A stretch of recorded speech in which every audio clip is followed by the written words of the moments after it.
yourself. There's some things.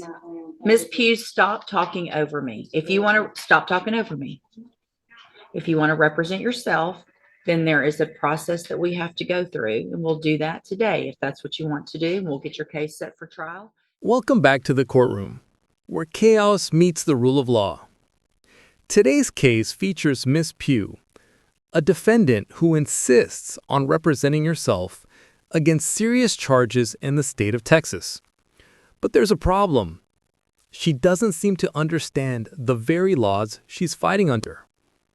The judge is patient at first, but as Ms. Pugh keeps interrupting and dodging basic legal questions, things start to spiral. Watch closely, because what begins as a simple hearing turns into a tense courtroom standoff about self-representation, legal knowledge, and a judge's duty to protect a fair trial. Right. Perfect. So Ms. Pugh, Mr. Jeffries has been appointed to represent you. He's trying to get caught up real quickly on all the information and the discovery in your case. I'm going to reset your case so that he can get all of that. Once he gets it, he'll be out there to go over it with you, and we'll see if we can get an announcement at the next court date. Respectfully, Your Honor, I do not agree to comply with any of your appointed court agents, considering that their first duty is to the state. I understand. We've had this conversation before. And for your record, I'll be representing myself. So if you want to represent yourself, there's some things. Ms. Pugh, stop talking over me. If you want to stop talking over me, if you want to represent yourself, then there is a process that we have to go through, and we'll do that today. If that's what you want to do, we'll get your case set for trial, and we'll go forward that way. It is highly inadvisable for you to represent yourself.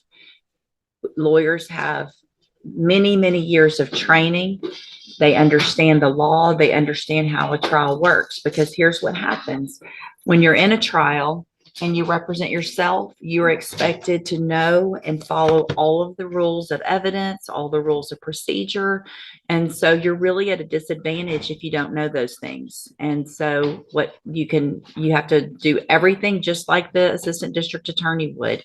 And if you don't, you're going to be in front of a jury, and it's going to show, and it's just not going to be, it usually does not work out in your benefit. But I have to go through with you some questions first before we do that. And then if you still want to do that, then there's a couple of options, and we'll go over those as well. Okay. So I am supposed to ask you, I'm going to go through these questions. I need you to answer them if you want to represent yourself, because this is required. All right. So have you ever studied the law? Okay. Have you ever represented yourself before in any kind of criminal matter? Okay. Do you understand the charges against you? I know I've been accused of. Okay. And so do you know, and we've gone over before, I think, what the range of punishment is if you're found guilty on a jury? Do you know what that is? Let's see. Hold on a second. Let me pull you up here. We'll go over that again as well. The date of that allegations from June 22nd of 2021. And what that means is if you're found guilty, that the range of punishment that the jury could give you is between 2 years as a minimum punishment up to 10 years in prison, anywhere in between. Do you understand? And you answer out loud just for the record. Do I understand? No, I don't understand. What do you not understand about that? I don't understand, Your Honor. So here's the thing. If you want to represent yourself by law, you have to be able to understand these things. Otherwise, I've got to appoint an attorney for you. This is where things get really interesting. The judge is explaining a crucial point of law. In the U.S., a defendant can represent themselves, but only if the court is satisfied that they fully understand what that means. And here's the catch. Ms. Pugh clearly doesn't. When she says she doesn't understand the range of punishment, it's not just confusion, it's legal disqualification. The judge can't let her proceed even if she wants to, because it would violate her right to a fair trial. What do you think, though? Should people be allowed to defend themselves even if they don't grasp the legal system? Or is the judge right to step in for her own protection? Drop your thoughts below. So you can't just say, I want to represent myself because I don't like the attorney or I don't like the process. This is the process that you're in. You live in Texas, you live in the United States. This is the law that applies to your case.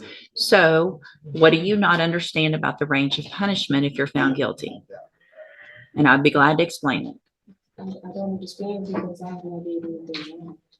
That's what a jury's for, right? And so if you say you're not guilty, then you go in front of a jury and they determine after they listen to the evidence if you're guilty or not. That doesn't have anything to do with if they find you guilty, you understanding that they could send you to prison for between 2 years and up to 10 years. Do you understand that part?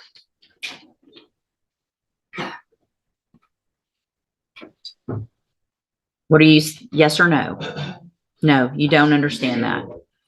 So, Ms. Pugh, it's my understanding, I'm not going to allow you to represent yourself because you don't understand the law and the process. So we're on question number 4 out of 15 that I'm supposed to ask you. So Mr. Jeffries is going to stay on your case. I don't care what you want at this point. You can't do it. All right, you can go back with the bailiff. I'm done. Go back with the bailiff. Go back with the bailiff.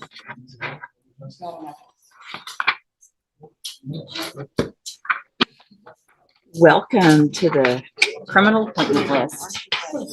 Yeah, fun, Judge. This was not meant to be any kind of punishment, I promise. So Mr. Jeffries, just, get ready like you would. Probably it's going to go straight onto a jury. Right, I would And assume. we'll just get it figured out that way. All right. And there you have it. Miss Pugh's request to represent herself is officially denied. The judge concludes that she lacks the legal understanding required to proceed pro se, meaning she must keep her court-appointed attorney, Mr. Jeff. This decision, while frustrating for her, actually protects her from making serious mistakes that could cost years of her life behind bars. It's a reminder that courtroom rules aren't just red tape. They exist to safeguard justice and fairness, even from ourselves. If you found this breakdown insightful, go ahead and hit that like button, share your thoughts in the comments, and subscribe for more gripping real-life courtroom moments and expert legal analysis, because this is where justice meets reality.